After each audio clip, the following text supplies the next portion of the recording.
Hi అండి, welcome to my channel. ఈరోజైతే నేను రొయ్యల కూర చేద్దాం అనుకుంటున్నాను. దానికోసం ఒక ఎర్రగడ్డ, ఒక పచ్చిమిర్చి తీసుకున్నాను, కట్ చేశాను. ప్యాన్ పెట్టి ఆయిల్ వేసి ఎర్రగడ్డలు వేగించాను. ఎర్రగడ్డలతో పాటు పచ్చిమిర్చి కూడా వేశాను. ఎందుకంటే పచ్చిమిర్చి ఎర్రగడ్డ తొందరగా వేగవు కాబట్టి కొంచెంసేపు ముందే వేసేసాను. అల్లం వెల్లుల్లి పేస్ట్ కూడా సేమ్ వేసి కలిపాను. టమాటాలు వేయలేదండి, ఎందుకంటే టమాటాలు ముందే వేస్తే మెత్తగా అయిపోయి కలిసిపోద్ది, గుజ్జు గుజ్జుగా అయిపోద్ది అనమాట. టమాటా అంతా ఆనియన్కి కూడా పట్టేస్తుంది, అందుకని వేయలేదు. తర్వాత వేద్దామని మూడింటిని బాగా రెడ్డిగా వచ్చే వరకు అల్లం వెల్లుల్లి పేస్ట్ కూడా బాగా దాంట్లో అబ్జర్వ్ అయ్యిద్దని వేశాను. తర్వాత టమాటాలు వేశాను. రొయ్యలు ఆల్రెడీ ఉడకబెట్టుకొని ఉన్నాను. పసుపు ఉప్పు వేసి వాటిని వీటిలో మిక్స్ చేశాను. మిక్స్ చేసి కొద్దిగా మనకి సరిపడినంత కారము, పసుపు, ఉప్పు వేసుకోవాలి కదా, అందుకని ఒక 3 టేబుల్ స్పూన్స్ కారం వేసాను. కారం మేము ఎక్కువగానే తింటామండి, అందుకని నేను 3 టేబుల్ స్పూన్స్ వేసాను. ఆల్రెడీ పసుపులో ఉప్పులో మనం చేసుకున్నాం కాబట్టి, ఉడకబెట్టాం కాబట్టి అందువల్ల కొంచెం పసుపు తగ్గించాను, ఎందుకంటే ఎల్లోగా అయిపోద్ది. తర్వాత సాల్ట్ సరిపడినంత వేసాను. మేము ఉప్పు కారాలు కొంచెం ఎక్కువగానే తింటామండి, అందువల్ల కొంచెం ఎక్కువే వేసుకుంటాము, మీరు చూసి వేసుకోండి. తర్వాత అన్నిటిని కలిపి మిక్స్ చేయాలి. మిక్స్ చేసి కొంచెం బాగా కలుపుకోవాలన్నమాట. బాగా కలిపి పెట్టుకొని తర్వాత మనకి కొంచెం వాటర్ కావాలంటే మిక్స్ చేసుకోవచ్చు, ఇలాగైనా ఫ్రైలాగా తినొచ్చు. కానీ కొంచెం రైస్లో కలవాలంటే మాత్రం కొద్దిగా వాటర్ వేసుకోవాలి. హెవీగా వేసుకోకపోయినా ఒక టీ గ్లాస్ వరకు వాటర్ వేసుకుంటే మనం రైస్లో కలుపుకోవడానికి బాగుంటుంది. లేదు ఫ్రైగానే బాగుంటుంది అనుకుంటే ఇలా కూడా ఉంచేసుకోవచ్చు. తర్వాత మాకైతే కొంచెం రైస్లో కావాలనుకొని నైట్ టైం చేసామండి. రైస్లో కావాల్సి వస్తుందని చెప్పి నేనైతే ఒక టీ గ్లాస్ వాటర్ వేద్దాం అనుకున్నాను. అలాగే ఒక టీ గ్లాస్ వాటరు వేయటానికి నీళ్ళు తీసుకున్నాను.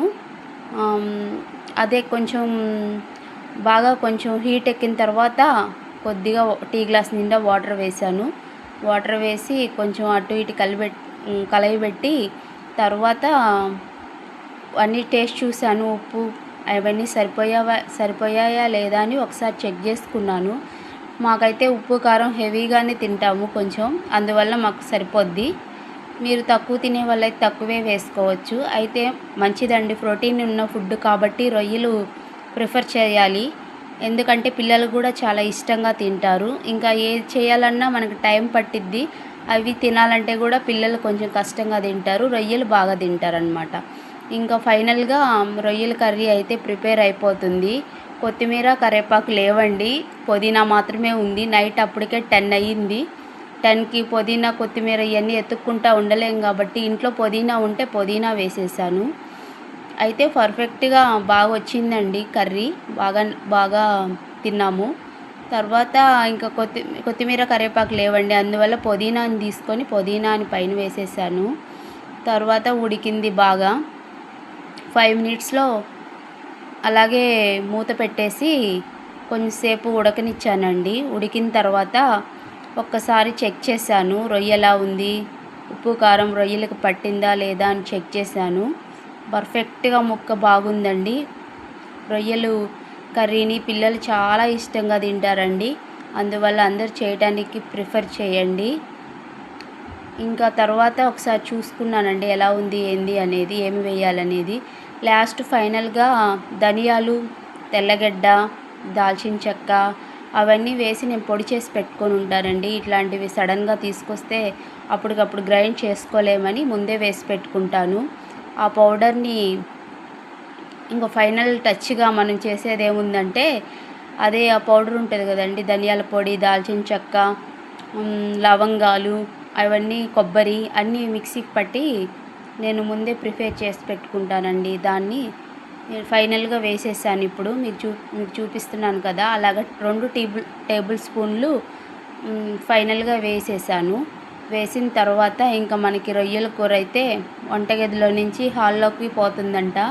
మా పిల్లలు చెప్తున్నారు, మమ్మీ తొందరగా తీసుకోరా అని.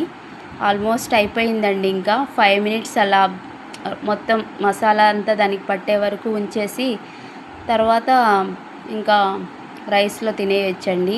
ఈజీ ప్రాసెస్ అండి. రొయ్యలు చాలా తొందరగా అయిపోతాయండి వండుకోవడానికి, తినటానికి కూడా డైజెషన్ కూడా తొందరగా అయిపోద్ది.